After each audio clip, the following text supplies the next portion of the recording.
April 27th, 2020, the year that's so big that you have to say it twice, just like New York, New York. 2020.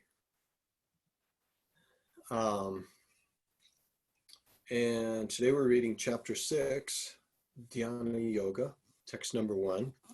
Sri Bhagavan Vacha, Anashrita Karma Palam Karyam Karma Karotiya, Sa Sanyasi Cha Yogi Cha, Naniragnirna Chakriya. The Supreme Personality of Godhead said, one who is unattached to the fruits of his work and who works as he is obligated is in the renounced order of life, and he is the true mystic, not he who lights no fire and performs no duty. Why is he getting into this now? I always got to ask that.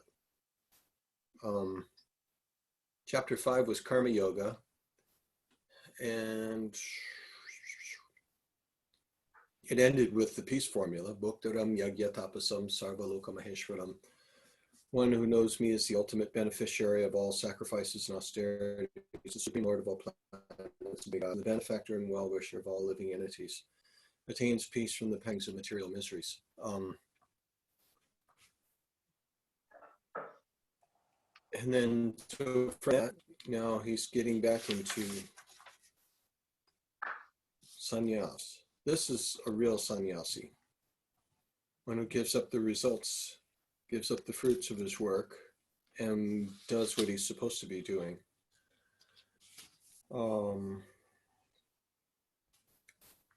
He throws that out there, but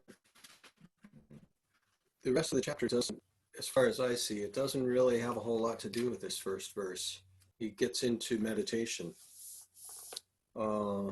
So yeah, let's just zip through these first few. Go ahead, Elijah, text number 2. What is called renunciation you should know to be the same as yoga, or linking oneself with the Supreme. Of Samapandu, for one can never become a yogi unless he renounces the desire for sense gratification. For one who is a neophyte. Before we go on, that verse, it just, I was looking at it and it was like, it's going all over the place. He's saying yoga is the same as renunciation. Okay, renunciation. Should know to be the same as yoga. Because you can't be a yogi unless you renounce the desire for sense gratification. So yoga means to connect, and renunciation means to break apart. They seem like opposite words. And what's the word he's using? Sannyasta, sankalpo, yam sannyasam iti prahur. So being renounced is the same as being in yoga. Because you can't, okay, I get it now. You can't be connected unless you drop the other stuff, the temporary stuff that you're connected to, that you're attached to. How's that sound? Okay, go ahead, Garrison. For one who is a neophyte in the Eightfold Yoga system, work is said to be the means, and for one who is already elevated in yoga, cessation of all material activities is said to be the means. A person is said to be elevated in yoga when, having renounced all material desires, he neither acts for sense gratification nor engages in fruitive activities. One must deliver himself with the help of his mind and not degrade himself. The mind is the friend of the conditioned soul and his enemy as well. Okay, before we go on, it seems like now we're in a different topic. He was talking about renunciation and saying renunciation and yoga are the same thing. Sarjun was kind of asking, like, see, he's been going back and forth with this, and he sees a difference between renunciation and action. And now Krishna's driving that point home again.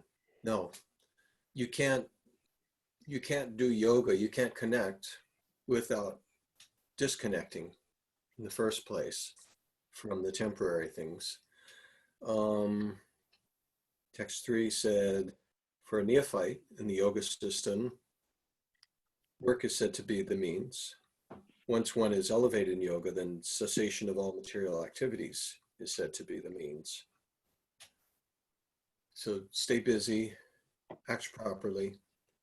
Gradually, you'll be able to give up everything but the yoga practice.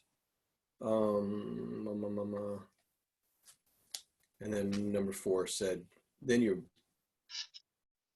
elevated when you've renounced all material desires. You act neither for sense gratification nor engage in creative activities. Okay, sort of got it this time around. Read that one again, Matthew, text 5. One must deliver himself with the help of his mind and not degrade himself. The mind is the friend of the conditioned soul and his enemy as well. Okay, so this isn't just coming out of the blue. What does it have to do with what we've just read?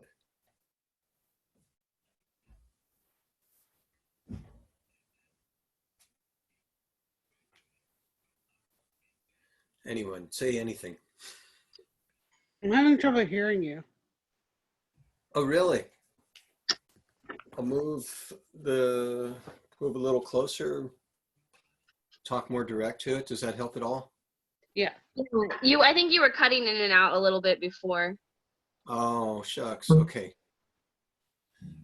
Did you hear my question? I did. Okay, Yeah. what does text 5 have to do with what we've just read about renunciation and yoga? Why is he now talking about delivering yourself with the help of the mind rather than degrading yourself?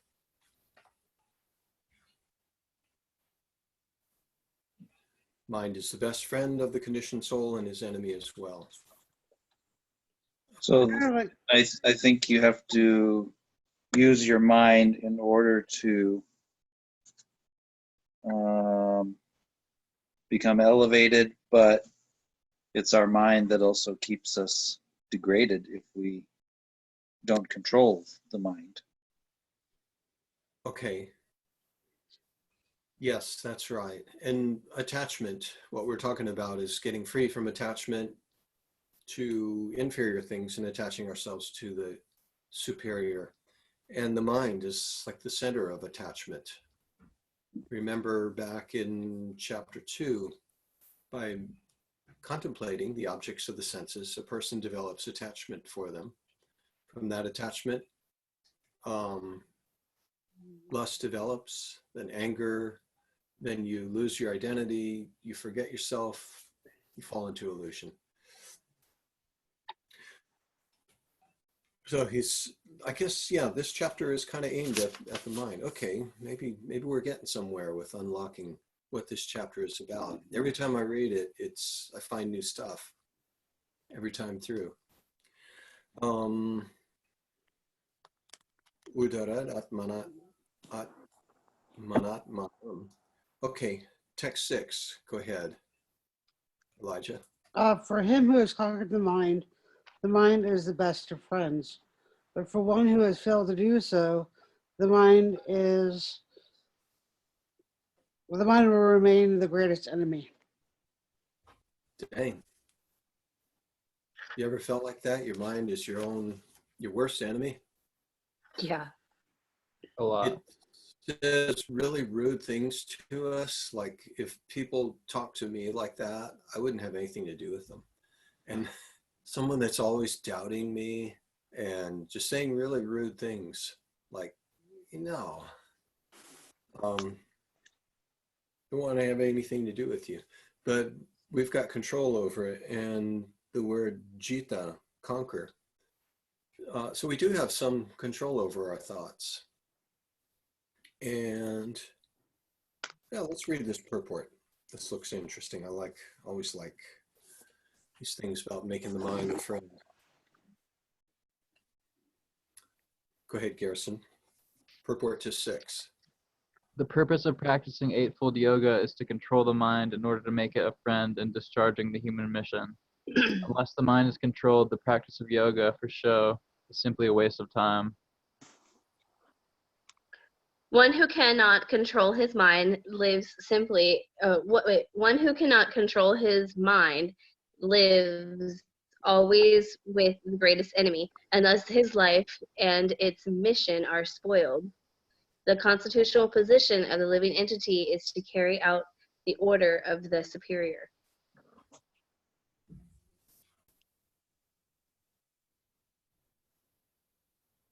Matthew, you need to unmute. As long as one's mind remains an unconquered enemy, one has to serve the dictations of lust, anger, avarice, illusion, etc. But when the mind is conquered, one voluntarily agrees to abide by the dictation of the personality of Godhead, who is situated within the heart of everyone as Paramatma. Real yoga practice entails meeting the Paramatma within the heart and then following his dictation. For one who takes Krishna consciousness directly, perfect surrender to the dictation of the Lord follows automatically. Okay, that's really helpful. That really defines things. Calm the mind down, get control over it. Otherwise, we will follow the dictations of lust, anger, avarice, illusion, etc. But when the mind is controlled, then we follow the dictations of the super soul. And that's what's brought up in the next verse. For one who has conquered the mind, the super soul is already reached. So what is avarice? Who knows what that means? Greed. Greed? Okay.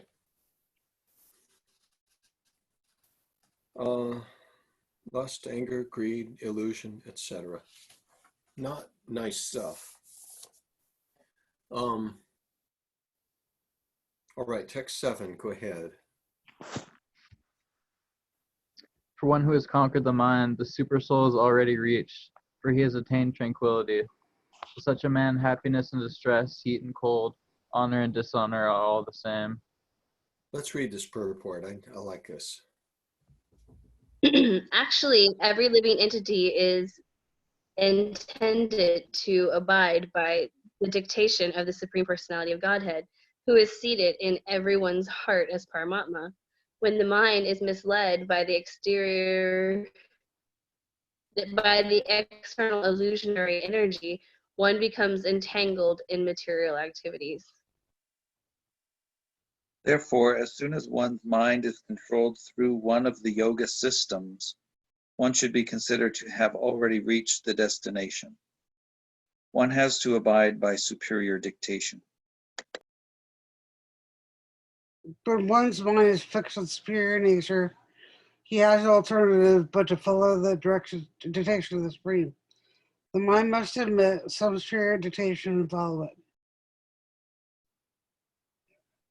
The effect of controlling the mind is that one automatically follows the dictation of the Paramatma, or Supersoul. Because this transcendental position is at once achieved by one who is in Krishna consciousness, the devotee of the Lord is unaffected by the dualities of material existence, namely distress and happiness, cold and heat, etc. This state is practical samadhi, or absorption in the Supreme. Okay, Jitatmana Prashantasya Paramatma Samahita. Calm the mind and you access the super soul. So that's really helpful. Gabrielle is here. Gabrielle, we're about to read text 8, chapter 6. We're in the Bhagavad Gita. Text 8? Yep. Okay. And I'll let you know when it's your turn. Thanks. You will be after Matthew. So now? Not yet. Not yet. Okay. Let's see. Whose turn is it now? Fine. Heather only read one sentence, so she Okay. gets to do the verse. A person is said to be established in self-realization and is called a yogi or mystic when he is fully satisfied by virtue of acquired knowledge and realization. Such a person is situated in transcendence and is self-controlled. He sees everything, whether it be pebbles, stones, or gold, as the same. Okay, next verse. A person is considered still further advanced when he regards honest well-wishers, affectionate benefactors, the neutral, mediators, the envious, friends and enemies, the pious, and the sinners, all with an equal mind. A transcendentalist should always engage his body, mind, and self in relationship with the Supreme. He should live alone in a secluded place and should always carefully control his mind. He should be free from desires and feelings of possessiveness. To practice yoga, one should go to a secluded place and should lay kusha grass on the ground and then cover it with a deer skin and a soft cloth. The seat should be neither too high nor too low and should be situated in a sacred place. The yogi should then sit on it very firmly and practice yoga to purify the heart by controlling his mind, senses, and activities, fixating the mind on one point.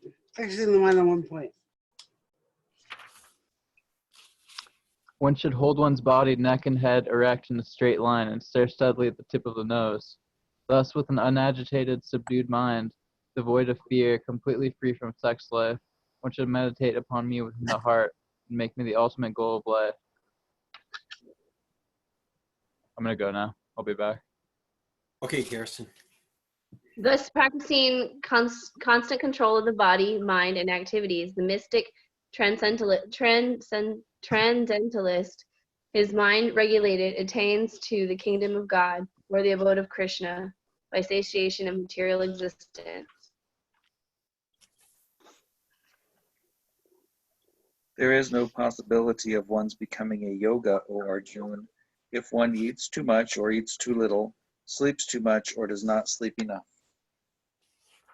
He who is regulated in his habits of eating, sleeping, recreation, and work can mitigate all material pains by practicing the yoga system.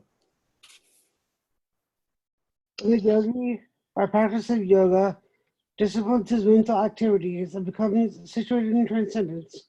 Devoid of all material desires, he is said to be well established in yoga.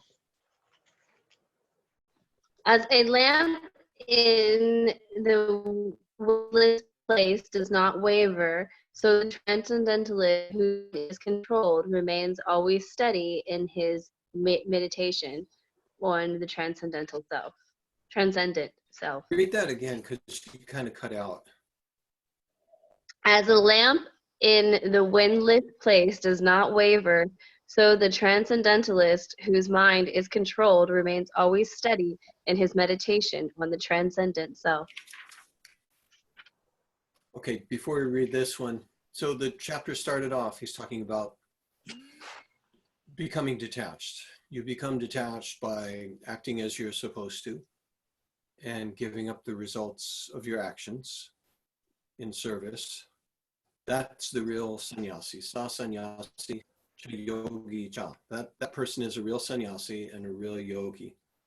Then he talks for a few verses about how sannyas, giving up everything, renunciation, and yoga are the same thing. You have to detach yourself from the world. You have to connect yourself to the Supreme. So he carries that theme for a few verses, and then he introduces when you do that, you contact the Paramatma, the super soul within, and you take direction from the Paramatma. So then he starts giving the directions. Here's how you go about in meditation. After you've lived a life of practice, of working, doing what you're supposed to do, then you go to a quiet, secluded place. You sit down on deerskin, and in the purport, Prabhupada says, the deerskin is supposed to repel snakes. I went on a hike a few months ago, found a really nice secluded place, and I sat down and I thought, wow, this is great. I was really having a good time chanting japa. It was happening. It was one of those moments. But then I heard some kind of cats, like wildcats, bobcats, mountain lion. I don't know what it was, but they sounded pretty close. And I got nervous. And then it's like, oh, I couldn't focus anymore. I just had to get out of there. I had to hike down the trail. So it's a very real thing for a yogi out in the forest meditating. There were tigers and certainly mosquitoes, poison snakes. But the idea is that deer skin is supposed to repel those elements. Hey, welcome. Who, to me? You, yeah, we're after, yeah, and Sharita also. Laura, Oh. you'll be after Gabrielle, and we are on, let's see, what is this? Chapter 6, text 20 through 23, and it's Matthew's turn to read. So now, after doing the meditation, he's going to describe this is what it becomes. And this series of verses is really encouraging. In the stage of perfection called trance or samadhi, one's mind is completely restrained from material mental activities by practice of yoga. This perfection is characterized by one's ability to see the self by the pure mind and to relish and rejoice in the self. In that joyous state, one is situated in boundless transcendental happiness, realized through transcendental senses. Established thus, one never departs from the truth, and upon gaining this, he thinks there is no greater gain. Being situated in such a position, one is never shaken, even in the midst of greatest difficulty. This indeed is actual freedom from all miseries arising from material contact. Okay, anybody see anything in there that made them happy? Come again? Did you see anything in there that you found interesting or encouraging?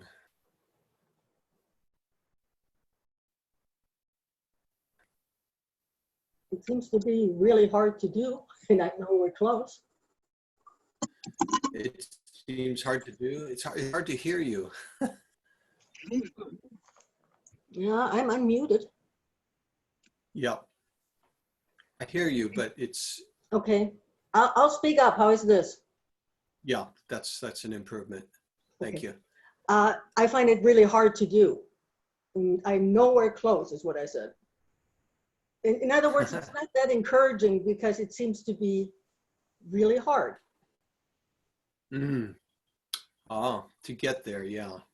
Mhm. But isn't this the goal of all yogis? I mean, to be in samadhi and to be established in the self. This is what all the paths talk about. It's a supreme state. I mean, Yes. do people experience it once in a while through the grace of the Guru? Yes. The grace of Krishna, yes. Absolutely can be experienced. Yes, we get little tastes of it, and it's a little glimpse Yes. here and there. And when we get that glimpse, we feel that all the work we've done so far, it doesn't seem like you, for what you're getting, you feel like, wow, it was well worth it. It was well worth the trouble. Right. And usually, I mean, the grace of the Guru is how one gets it easily. Oh, that's what I've experienced. Mm. Yeah, that's true. Getting someone who is, well, our path is, I'm not sure what your path is about, the ultimate goal, but in our path, we feel that it all comes from Krishna, and by pleasing Right. someone who is dear to Krishna, then that's our Right. ticket in to access Right. Krishna. Right. Krishna, the Guru. Right. Krishna is the Guru. So, and also the thing about the black deer skin, I mean, we chant a text called Sri Guru Gita, and they recommend that you sit on the deer skin covered with a woolen blanket. So it's a common thing, just so you know, Yeah. or a tiger skin. Yes, Yeah. but to define what the Guru is would be like you take several lifetimes to define the grace of the Guru. Krishna and the Guru are not different. Yes, and there is in India the culture that without pleasing the Guru, you won't learn the lesson. Yes. And that culture is in place even for mundane education. At my former job was a lot of IT people from South India. I helped one of them. He was going to take a driving test. And so we went out in my car and I let him drive my car and gave him a little lesson. When we were done, he offered me money. And I was, That's enough. yes, yeah. Mm-hmm. But I looked at it and he misread it. He said, "Oh, is that not enough?" Then he handed me some more. And he said, "Because if the guru isn't pleased, I will not learn the lesson." Right. So we read in chapter 4 where Krishna is saying, "I want you to accept a guru. Tadvidhi Yes. pranipatena." And you accept the guru by falling down before the guru, falling down in humble submission. Pariprashnena, asking questions. Sevaya, and by service. Yes. Upadekshanti, te jnanam, so they can give you knowledge. Jnaninas tattvadarshina, because tattvadarshina, they have seen the truth. Mm-hmm. So to So, find someone like that, and as you've said, we've all tasted a little bit of this. So in a sense, we can be gurus as well. And it's our duty to share what little we have and pass that along. That's all I'm trying to do. I'm nobody yeah. special. I've come in It's contact with such a profound description of that transcendental state. It's so wonderful. And we've all had a taste through the Guru's grace. yeah. Now let's read this again. And Prabhupada has spoken on, he quotes little sections from this in many times and in a lot of different applications. Matthew, you want to read these again? In the stage of perfection called trance or samadhi, one's mind is completely restrained from material mental activities by practice of yoga. This perfection is characterized by one's ability to see the self by the pure mind and to relish and rejoice in the self. In that joyous state, one is situated in boundless transcendental happiness, realized through transcendental senses. Established thus, one never departs from the truth, and upon gaining this, he thinks there is no greater gain. Being situated in such a position, one is never shaken, even in the midst of greatest difficulty. This indeed is actual freedom from all miseries arising from material contact.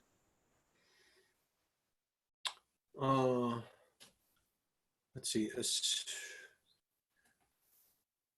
see. Established thus, one never departs from the truth, and upon gaining this, he thinks there is no greater gain. That's the point that Prabhupada brings up a lot. When we get something, usually we want 5 more things to go along with it. Once we get the thing that we thought we really wanted, then we want all of the other things that go along with it. Then we start comparing ourselves to other people that have that same thing. And like, well, theirs is a little shinier, theirs is a little prettier, it's smaller, or it's bigger, or whatever. It's easier to park, or something. I should have gotten a different color. We're always comparing. But this, he says, you think there is no greater gain. You've gotten something. This is you don't even see it as a reward. It's way beyond a reward for what you've done. And then above here, the sentence before that, in that joyous state, one is situated in boundless transcendental happiness, realized through transcendental senses. Once, in one talk, he said, it's like if you were to eat something that tastes really good, but your tongue had been covered, tied up with a cloth, so you can't really taste the food that you're eating. It may be really good, but you're not really able to taste it. So he said, when you are really in your real self, enjoying your life through transcendental senses, then you're really tasting things. What we're tasting now through the world is just through our material senses, which are very limited. And that's why this opens up the realm of boundless transcendental happiness. Our happiness in material consciousness has boundaries.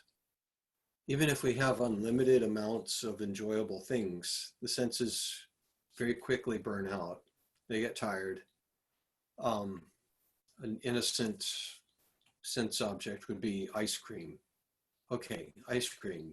Wow, really good with some chocolate candy sprinkles on it. What else? Let's build this up. What else could you? M&M. M&Ms on it. What else? What else? Come on. Caramel. Caramel. Okay, 2 for caramel. Right. We got the caramel vibe going strong here. Oh, we already Okay. said that. Yeah, I remember we used to pour honey on the ice cream, and then it would like get cold and harden up. But okay, you eat it and it's really good, but you can't do it again. I mean, you can, but it won't taste as good. And then if someone says, all right, you got to eat another one and another one and another one, it would be like, they're holding a gun to your head. You have to do this now. That would be like punishment. It would be painful. You would not enjoy it at all. And so happiness through the senses has very clear boundaries. When you enjoy through the senses, there's usually going to be some kind of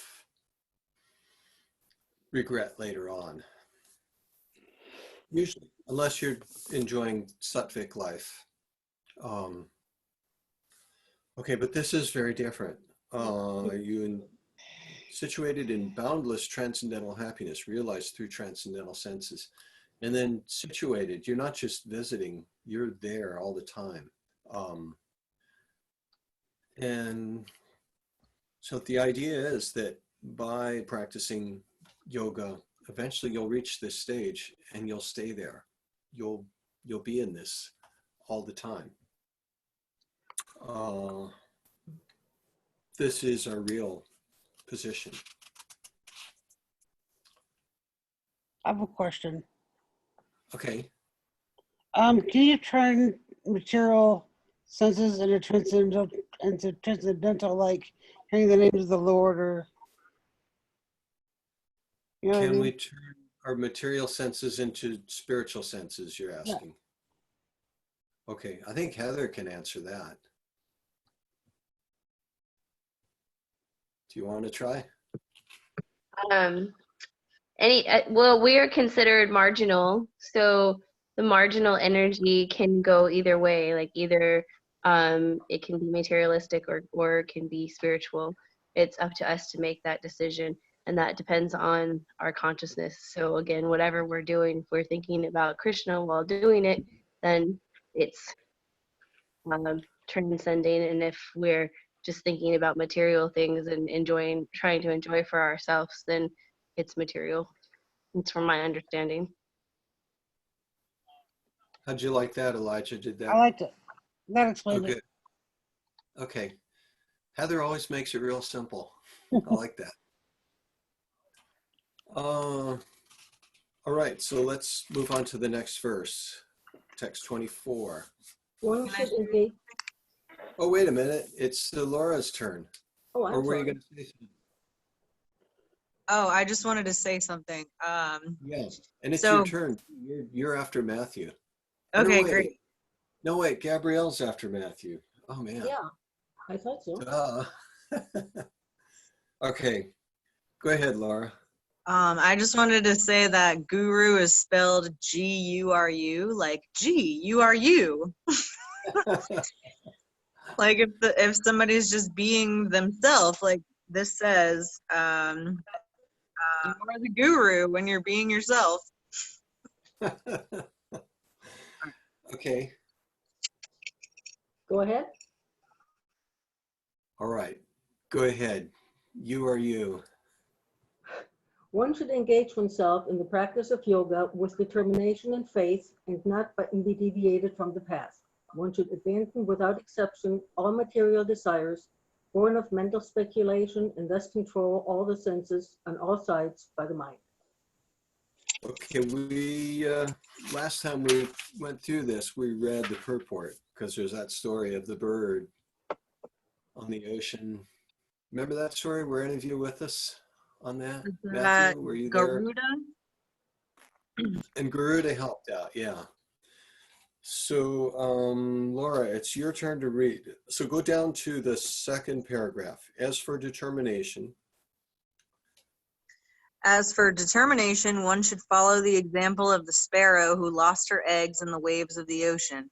A sparrow laid her eggs on the shore of the ocean, but the big ocean carried away the eggs on its waves.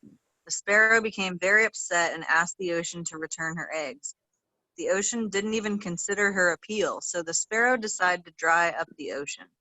She began to pick out, oh, I'm reading way too much, I'm sorry. yeah. I was getting really into that. I was just kind of like envisioning it. Yeah, Sorry. just like that. You're gonna empty the whole. Sorry. Go ahead, Elijah. She began to pick out the water in her small beak, and everyone laughed at her for her impossible determination. The news of her activity spread, and the last Garuda, the gigantic bird carrier of Vishnu, heard it. He became compassionate toward his small sister bird, and he came to see the sparrow. Garuda was very pleased by the determination of the small sparrow, and he promised to help.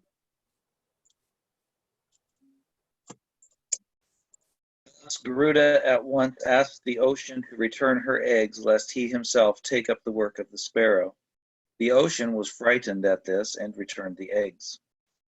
Thus the sparrow became happy by the grace of Garuda. Similarly, the practice of yoga, especially bhakti yoga and Krishna consciousness, may appear to be a very difficult job. My point exactly.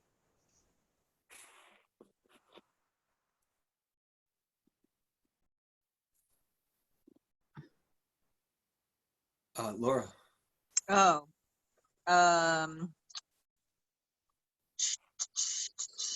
But if anyone follows the principles, wait, are we on similarly? The last paragraph? The Yeah, last job, difficult job. So you pick up at but if. Okay. But if anyone follows the principles with great determination, the Lord will surely help, for God helps those who help themselves. So there you go. It seems really hard. It seems impossible, like emptying the ocean with your mouth. Taking a mouthful of water and walking up the mountain and letting it go. Ha ha ha, I'm going to empty you out, ocean. But if you do that, you'll attract the attention. The Lord will surely help, for God helps those who help themselves. Is that in the Bible, Matthew? Not that I know of, but it is. I was wondering if he got that saying from his Christian school, or if it's a Hindu saying that the West has taken on. It's No, not a Hindu thing. it's a Christian thing, but you haven't noticed it in the Bible. There's a George Harrison song where he uses that phrase too. It's called "The Lord Loves the One That Loves the Lord," and the Lord helps those that help themselves. And the Lord says, if you don't give, then you don't get love. Oh, thank you.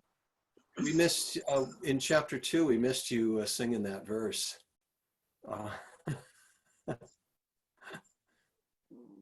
All right, text 25.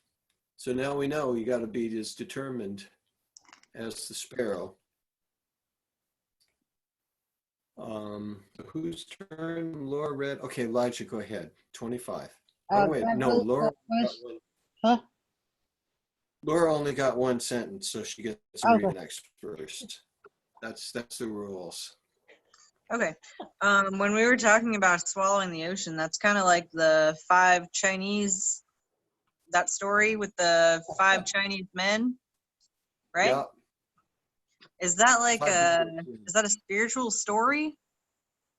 I don't really know the meaning behind that, but does it relate to that in some way? Boy, it's been a long time since I read that story. Each brother had some special skill, but Mm-hmm. only one of them had sense. I think that's what it was. And so when the one swallowed the ocean, the others ran out to pick up all the cool stuff they saw. And he was saying, he was waving his arms around saying, I can't hold it that long. So he had to let it go and they all drowned. Maybe it could be Except for, significant of the five senses or something. I don't know. okay, we'll have to research that again. Yeah. Okay. Gradually, step by step, one should become situated in trance by means of intelligence sustained by full conviction, and thus the mind should be fixed on the self alone and think of nothing else. From wherever the mind wanders due to its flickering and unsteady nature, one must certainly withdraw it and bring it back under the control of the self. The yogi whose mind is fixed on me verily attains the highest perfection of transcendental happiness.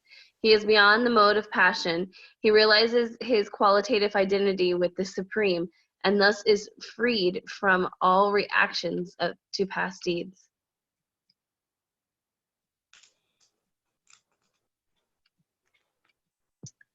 Thus, the self-controlled yogi, constantly engaged in yoga practice, becomes free from all material contamination and achieves the highest stage of perfect happiness in transcendental loving service to the Lord. A true yogi observes me in all beings and also sees every being in me. Indeed, the self-realized person sees me, the same Supreme Lord, everywhere.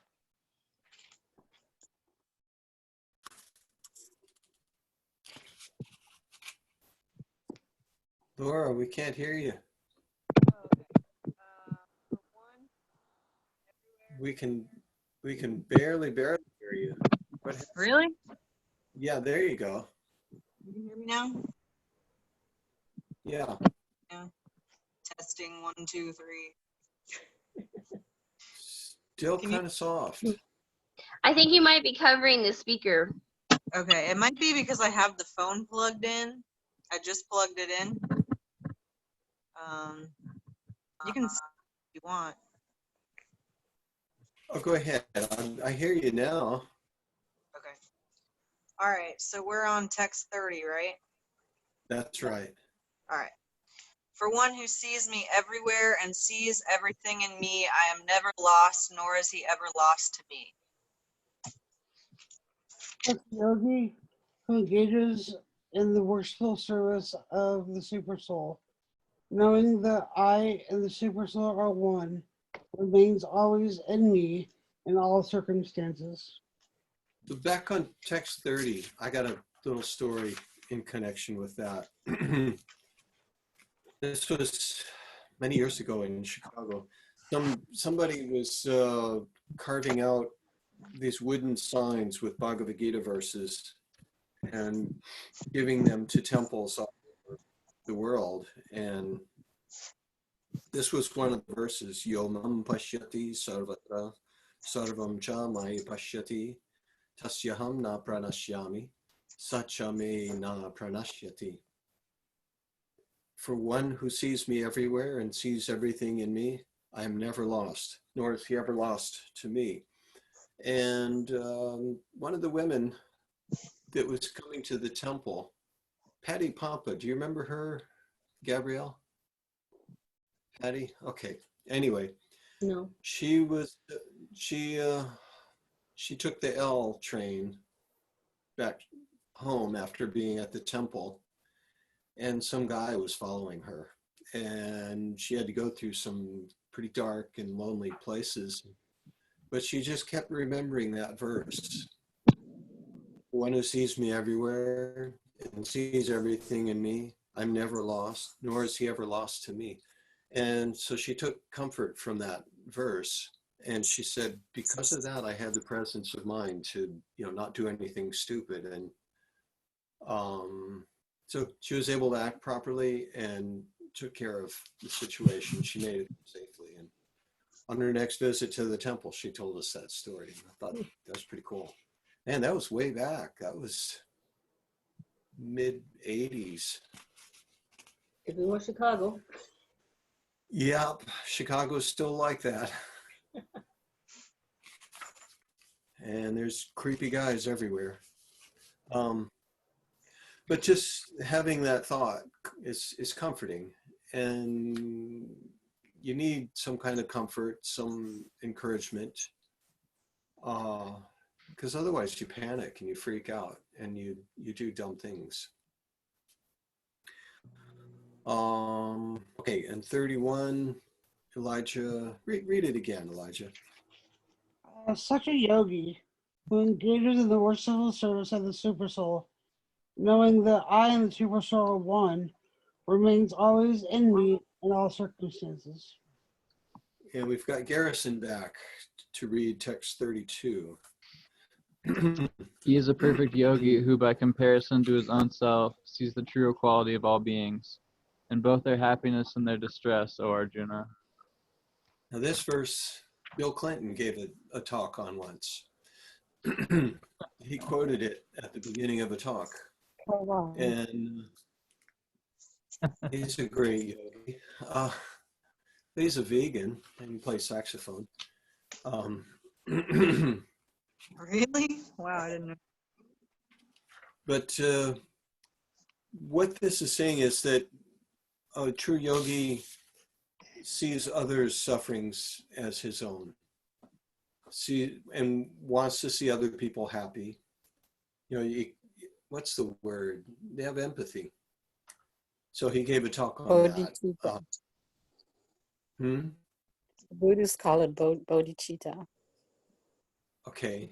What's it called again? Bodhicitta. Bodhicitta. Bodhicitta. I'm looking to see if, no, those words aren't in the Sanskrit here. Atmopamyena sarvatra samam pashyati Arjuna. Just a Buddhist perspective. One more time. So just a little Buddhist perspective from me. Okay, thank you. And now let's move on. Oh, that verse there, that seems to be the one that did it for Arjuna. He said, well, wait a minute. So go ahead. Is it Garrison's turn? I just read. Okay. Heather, Arjuna 33. said, O Madhusudana, the system of yoga which you have summarized appears impractical and undurable to me, for the mind is restless and unsteady. The mind is restless, turbulent, obstinate, and very strong, O Krishna, and to subdue it, I think, is more difficult than controlling the wind. Lord Sri Krishna said, O mighty armed son of Kundi, it is undoubtedly very difficult to curb the restless mind, but it is possible by suitable practice and by detachment. One whose mind is unbridled, self-realization is difficult work, but he whose mind is controlled and who strives by appropriate means is assured of success. That is my opinion. Okay, before we go on, Krishna, Elijah.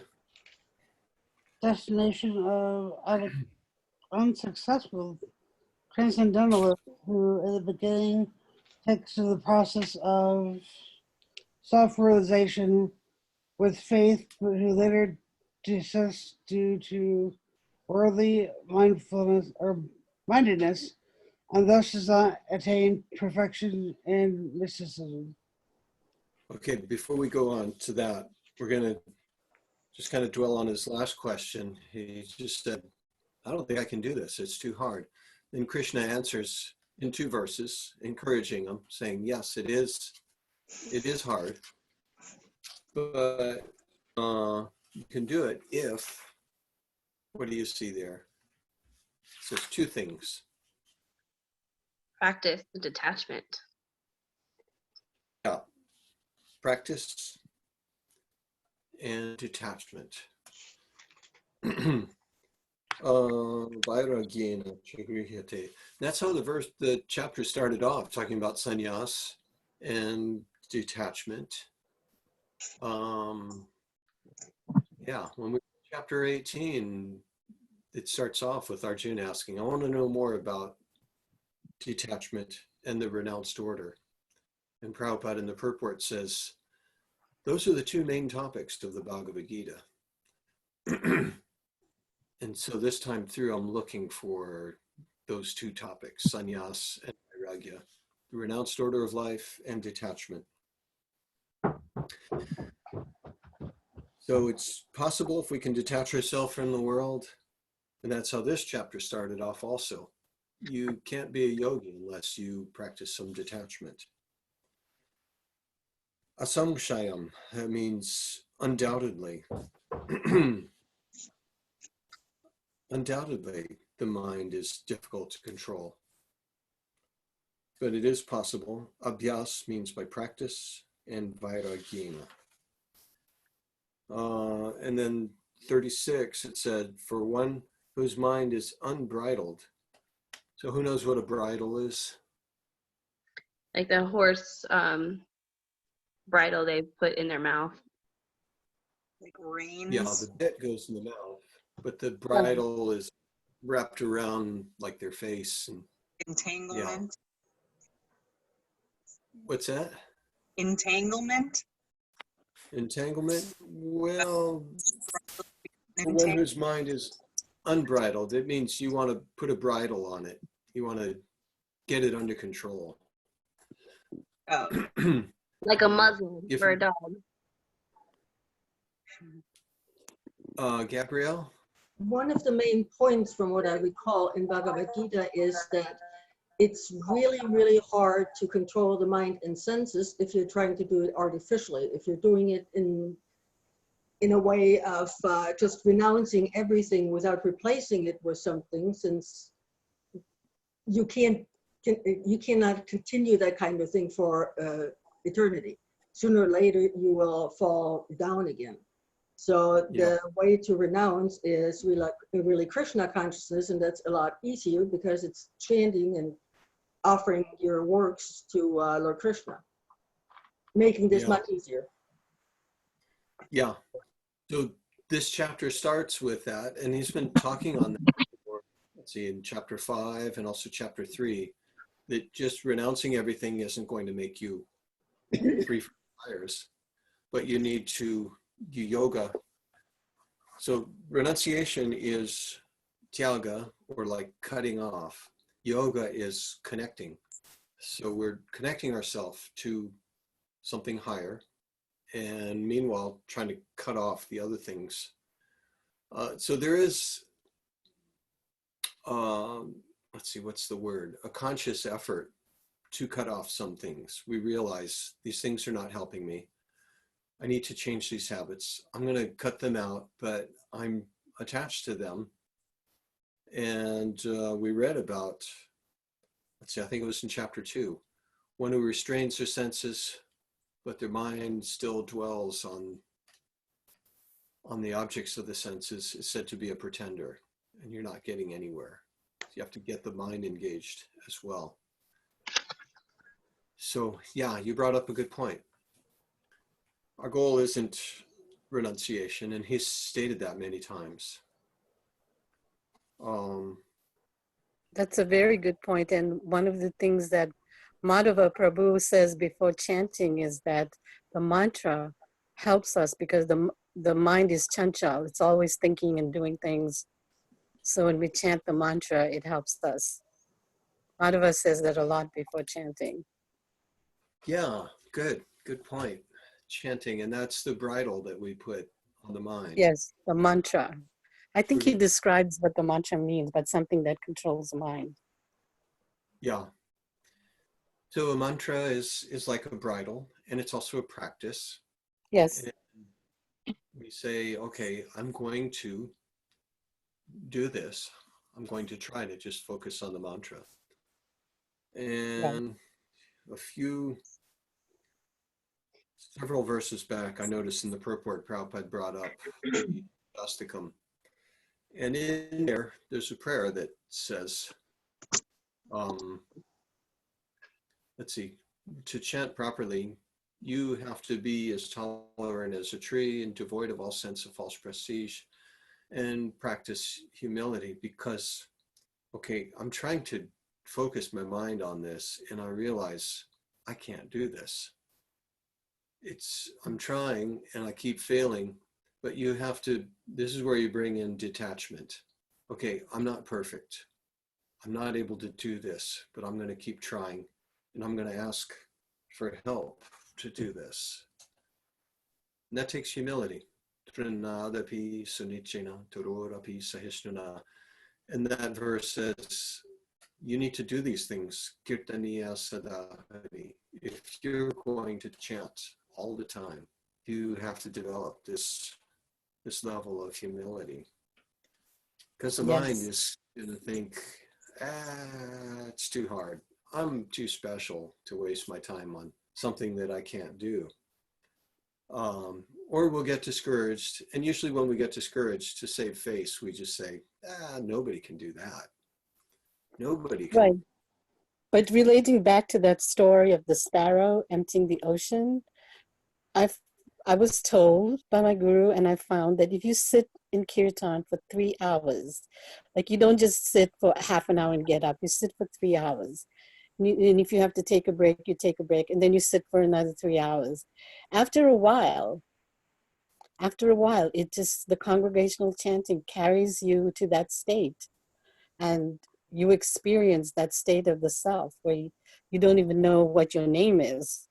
After a while, the mantra is just, wherever you go, the mantra is repeating itself. It's so wonderful, and that's why these kirtan festivals are so wonderful. Opportunities not to be missed. Yeah.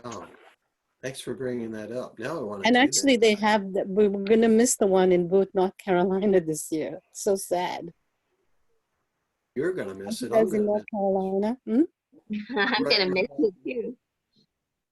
Yeah, Heather and me, it's right in our backyard.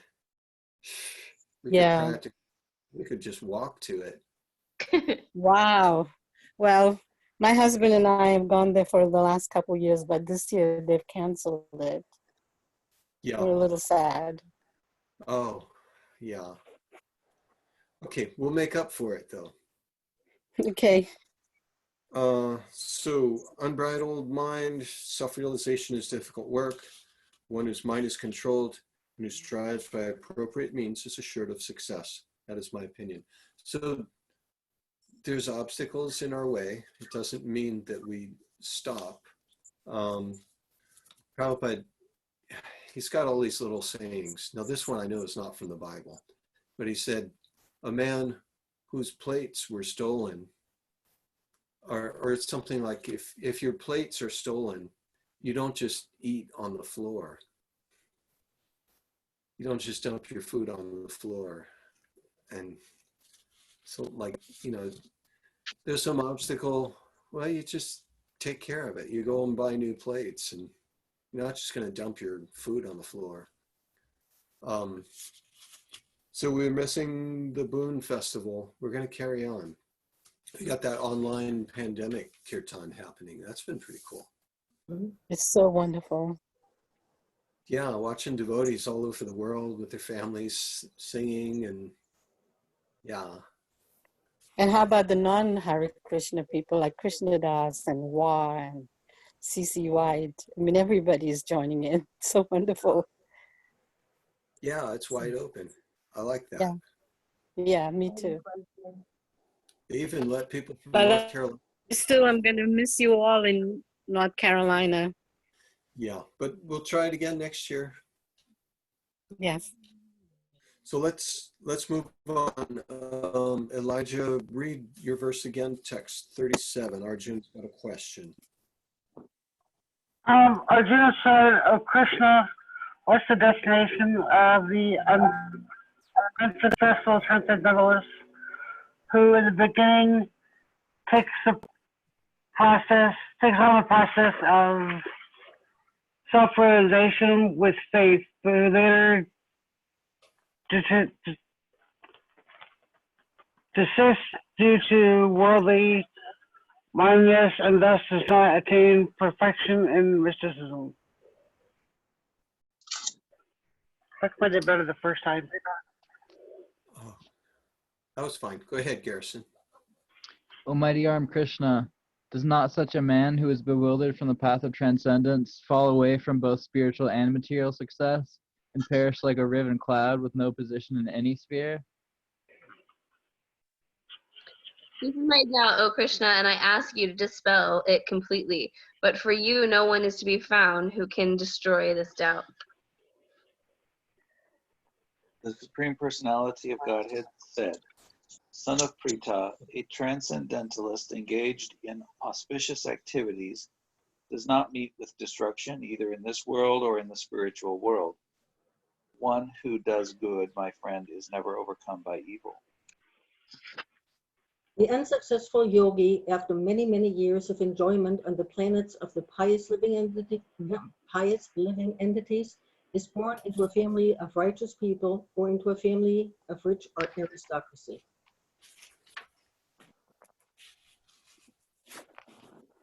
What Or- happened to...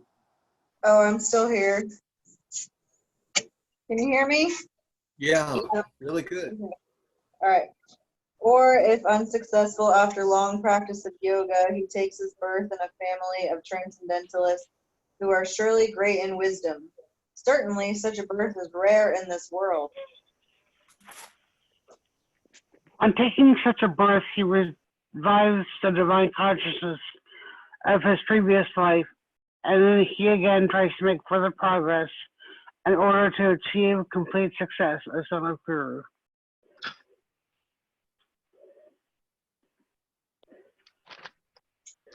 By virtue of the divine consciousness of his previous life, he automatically becomes attracted to the yogic principles, even without seeking them. Such an inquisitive transcendentalist stands always above the ritualistic principles of the scriptures.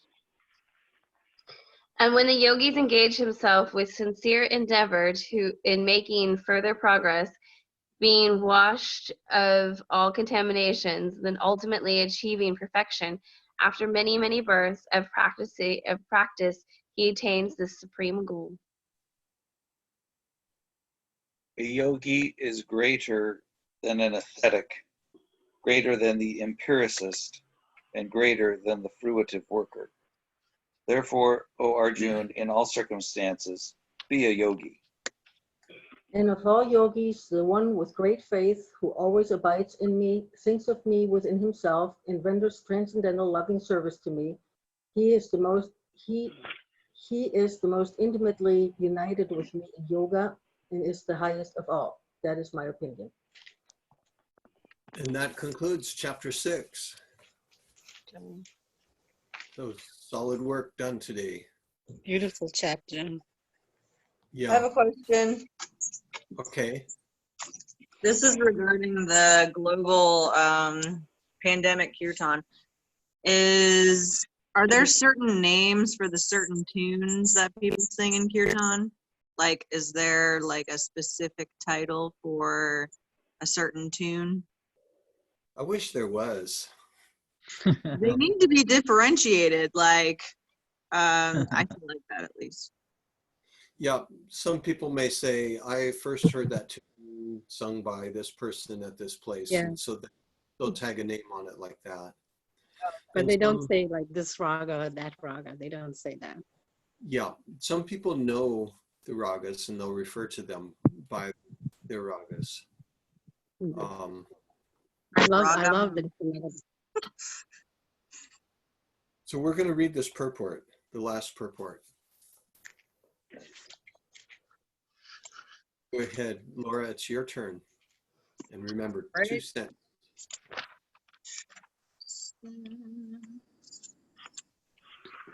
Wait, where are we at? I lost. Text 4 to 7. Chapter 6. Okay. All right. The word bhajate is significant here. Bhajate has its root in the verb bhaj, which is used when there is need of service.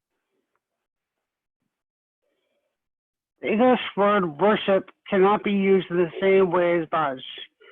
Worship means to adore or to show respect and honor to the worthy one. But service with love and faith is especially meant for the Supreme Personality of Godhead. One can avoid worshiping a respectable man or a demigod and may be called discourteous. One cannot avoid serving the Supreme Lord without being thoroughly condemned. Every living entity is part and parcel of the Supreme Personality of Godhead, and thus every living entity is intended to serve the Supreme Lord by his own constitution.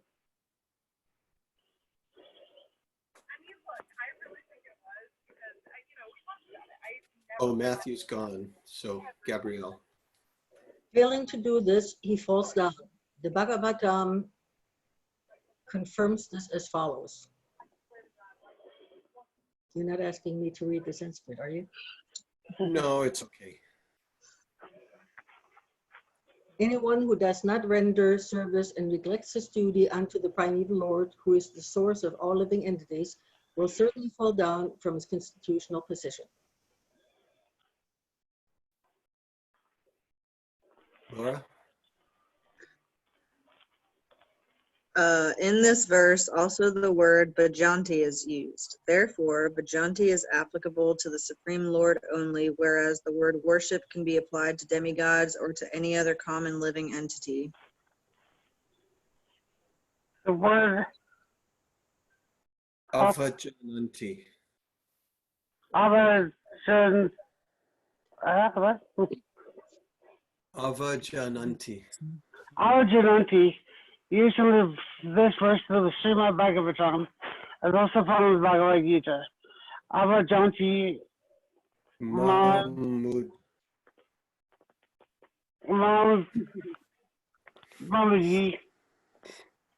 yeah. Only the fools and rascals deride the Supreme Personality of Godhead or Krishna. Such fools. Oh, sorry. Go ahead. Such fools take it upon themselves to write commentaries on the Bhagavad Gita without an attitude of service to the Lord. Consequently, they cannot properly distinguish between the word bhajanti and the word worship. The culmination of the kinds of yoga practices lies in bhakti yoga. All other yogas are but means to come to the point of bhakti in bhakti yoga. Yoga actually means bhakti yoga. All other yogas are progressions towards the distinction of bhakti yoga. Destination. Destination.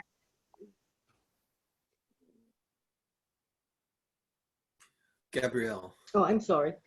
From the beginning of Karma Yoga to the end of Bhakti Yoga is a long way to self-realization. Karma Yoga without fruitive results is the beginning of this path. When Laura? Karma Yoga increases in knowledge and renunciation, the stage is called Dhyana Yoga. When Dhyana Yoga increases in meditation on the Supersoul by different physical processes and the mind is on him, it is called Ashtanga Yoga. And when the one surpasses the Ashtanga Yoga and comes on to the point of the Supreme Personality of Godhead Krishna, it's called Bhakti Yoga, the culmination. Factually, Bhakti Yoga is the ultimate goal, but to analyze Bhakti Yoga minutely, one has to understand these other yogas. The yogi who is progressive is therefore on the true path of eternal good fortune. One who sticks to a particular point and does not make further progress is called by the particular name. Karma Yoga, Jnana Yoga, or Dhyan Yoga, Raja Yoga, Hatha Yoga, etc. If one is fortunate enough to come to the point of bhakti yoga, it is to be understood that he has surpassed all other yogas. Therefore, to become Krishna conscious is the highest stage of yoga, just as when we speak of Himalayan, we refer to the world's highest mountains, of which the highest peak, Mount Everest, is considered to be the culmination. It is by great fortune that one comes to Krishna consciousness on the path of bhakti yoga to become well situated according to the Vedic direction. The ideal yogi concentrates his attention on Krishna, who is called Syamasundara, who is as beautifully colored as a cloud, whose lotus-like face is as effulgent as the sun, whose dress is brilliant with jewels, and whose body is flower garlanded. Illuminating all sides in his gorgeous luster, which is called Brahma Yoti, the incarnates in different forms such as Rama, this I can't believe that. Nrsimha. What is it? Nrsimha.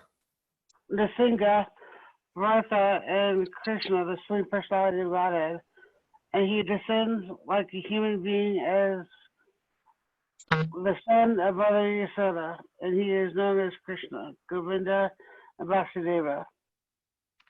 He is the perfect child, husband, friend, and master, and he is full with all opulences and transcendental qualities. If one remains fully conscious of these features of the Lord, he is called the highest yogi. The stage of the highest perfection in yoga can be attained only by bhakti yoga and is confirmed in all Vedic literature. Only unto those great souls who have implicit faith in both the Lord and the spiritual master are all the import of Vedic knowledge automatically revealed. Bhakti means devotional service to the Lord, which is free from desire for material profit, either in this life or the next. Devoid of such inclination, one should fully absorb the mind in the Supreme. That is the purpose of Nishkama, Karma. These are some of the means for performance of bhakti or Krishna consciousness, the highest perfectional stage of the yoga system. Thus end the Bhaktivedanta purports to the 6th chapter of the Srimad Bhagavad Gita in the matter of dhyana yoga. Okay, wow. Prabhupada was really getting on something at the beginning. Apparently, some people misinterpret what this verse is saying. He's talking about the difference between bhaj and bhajate, bhajanti. Yoginam api sarvesham margatenantaratmana shradavan bhajate yomam samyuktatamo mataha. And then he talks about avajananti mamudha, the verse in, is that going to be in the next chapter? Fools deride me when I descend in the human form. They don't know my transcendental nature. And then Prabhupada throws out fools and rascals. He likes to use that phrase, calling people fools and rascals who misinterpret this. Because here we're opening up a new section, the middle 6 chapters of the Bhagavad Gita. There are 18 chapters. The first 6 speak a lot about our struggles and our senses and lust, anger, and greed, things we can relate to. Now this middle 6, he's going to start talking about himself. And then the final 6, he goes back into describing modes of nature, divine and demonic qualities within living beings. So we're entering into the middle section. This verse introduces that. He says, the yogi who thinks about me is the best one. That is my opinion. So now chapter 7 starts off. Now I'm going to tell you how to practice yoga thinking of me. And he will explain himself as being the essence within everything.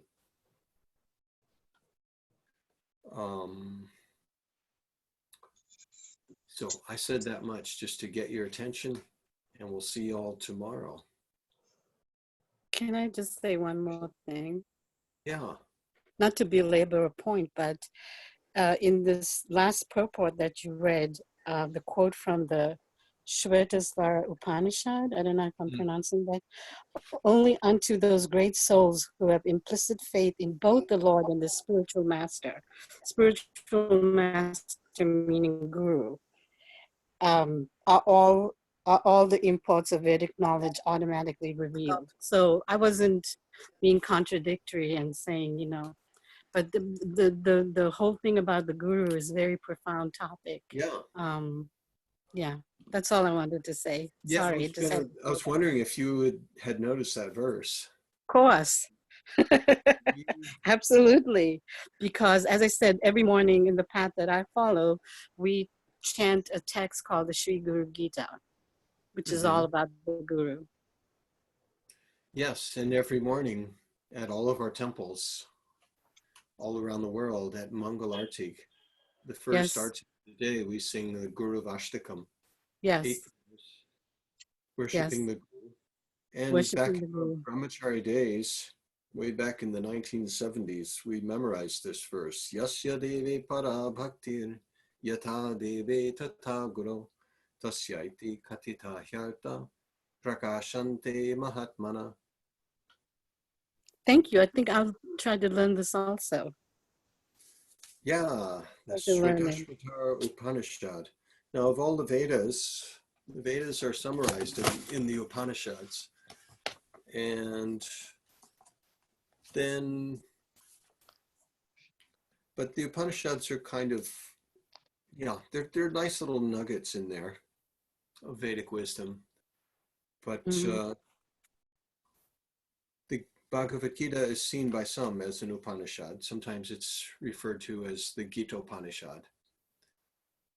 Yeah, I've never been able to read it before. I just started last year, Visheka Prabhu encourages it. And so now I'm really trying to get into it. And then during Kartik, he told us to read chapter 10. So I read chapter 10 every day for the whole month of Kartik. And every day I'd find something new in it. Oh, yeah. Now, Yeah. who was this that inspired you to do that? Excuse me? Who was that inspired you to do that? I don't know if I'm pronouncing his name, Visheka Prabhu from ISKCON Silicon Valley. Yeah. Yes. And I want to thank you all for your company and you making this very enjoyable for me. Just hearing the voices, etc. Because reading it alone and reading the purports alone, I mean, it was a chore. So this makes it easier. Thank you. But yeah, in discussion, it really brings it out. And Vaisheshika, years ago, we were brahmacharis together. And really? We'd go to the airport and distribute books. And then every day, we'd take a break, we'd go out to the van, and we'd sit down and we'd read a chapter of Gita together, recite the Sanskrit and the translation, and then take a little snack, and then get back out and distribute books. And he was nonstop. He kept doing that. When I got married and took up family life and had kids, and it kind of slowed down. We always would read. We'd take some time out, but he kept up that whole discipline. Every day he'll read a whole chapter of Gita. He'll recite the 5th chapter of the Brahma Samhita and the 11 verses of the Upadeshamrita. Oh my God. He'll recite, let's see, how many verses in the Ishopanishad? I think it's like a dozen verses. He'll recite all of those. So that's like his daily thing. And then on top of that, he'll read 40 pages of Srimad Bhagavatam. I know. I haven't been able to do that, but I mean, I'm still on volume 1. Okay. Canto 1. Well, you can, we're gonna start another class at some point. I'm going to start Bhagavatam at the beginning. Right now I've got, let's see, I got 3 different groups going at different points in the Bhagavatam. And so I'm going to start over, and I want to get brand new people, like someone who has Like no me. experience in this at all. And okay, good.